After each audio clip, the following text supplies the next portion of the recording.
আপনাকে কিন্তু ওই সময়ে জাতি দেখতো না। অনেককেই আমরা দেখতাম, আপনাকে দেখতাম না। এবং পরবর্তীতে আমরা জেনেছি যে আপনার একটি ছাত্র সংগঠনের রাজনৈতিক পরিচয়ও আপনি ওন করেন বা আপনি ছিলেন তাদের সাথে। তো আসলে যোগসূত্রতাটা কি আসলে? আপনি এত আরেকটা প্রশ্ন জনগণ কিন্তু এরকম করেই থাকেন যে এই আন্দোলনটাকে হ্যাক করেছে ছাত্র শিবির। আবার কেউ কেউ এরকম বলে থাকেন যে টোটালটাকেই পেট্রোনাইজ করেছে ছাত্র শিবির। আসলে ফ্যাক্টটা কি, ছোট করে যদি বলতেন। এই আন্দোলনে একটা চমৎকার সৌন্দর্য ছিল। এখানে আমরা যারা গিয়েছিলাম, এখানে ছাত্রদল গিয়েছিল, বামপন্থী ছাত্র সংগঠন গিয়েছিল, তাওহিদি জনতা গিয়েছিল, সমাজের সর্বস্তরের মানুষরা গিয়েছিল, কৃষক গিয়েছিল, শ্রমিকরা গিয়েছিল, পেশাজীবীরা গিয়েছিল, বুদ্ধিজীবীরা গিয়েছিল, কিন্তু কেউ তাদের পরিচয় নিয়ে যায়নি। আমরা সবাই মজলুম ছিলাম, আমরা জালেমের বিরুদ্ধে আমরা লড়াই করতে গিয়েছি।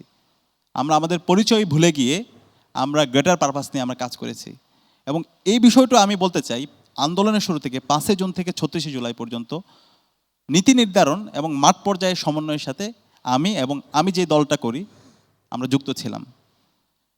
এই ক্ষেত্রে আমরা যদি সেই সময় ব্যানার নিয়ে আমরা যদি সামনে দাঁড়াতাম, অথবা ব্যানার নিয়ে যদি আমাদের মধ্যে টানাটানি হতো, তাহলে এই যে আজকে আমরা আজাদি পেয়েছি সেটা পেতে আমাদেরকে আরও অনেকদিন সময় নিতে হতে পারতো। সাদিক কায়েম, আরেকটা প্রশ্ন একটু যদি আপনি উত্তর দেওয়ার স্বাচ্ছন্দ্য বোধ করেন, সেটি হচ্ছে বিভিন্ন রকম সমালোচনা শোনা যায় যে যে সমন্বয়কদের একটা তালিকা হয়েছিল, সেই তালিকাটা জানতে চাই যদি আপনি বলেন যে এটা কে তৈরি করেছে এবং সেখানে আপনার নাম নেই কিন্তু আপনি আবার এত লাইমলাইটে, বিষয়টা আসলে কি?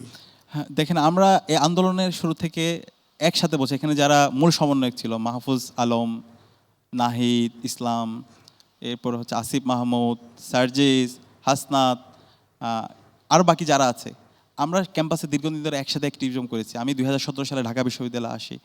এরপর থেকে আমরা দীর্ঘদিন ধরে আমরা ফেসিবাদী শাসন শোষণের বিরুদ্ধে একসাথে কাজ করেছি এবং তারা আমাকে চিনতো, আমার পরিচয় সহ তারা জানতো সব কিছু।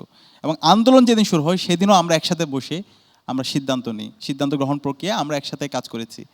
কিন্তু আমি যেহেতু ওই সময় ঢাকা বিশ্ববিদ্যালয়ের ছাত্র শিবিরের সভাপতি ছিলাম, সেই জায়গা থেকে সমন্বয়ক তালিকা যদি সরাসরি আমার নাম থাকে, এর মাধ্যমে একটি বিভাজন হতে পারতো। সেই কারণে আমরা সামগ্রিকতার কথা চিন্তা করে, বৃহত্তর স্বার্থের কথা চিন্তা করে সেই তালিকায় আমাদের নাম রাখিনি।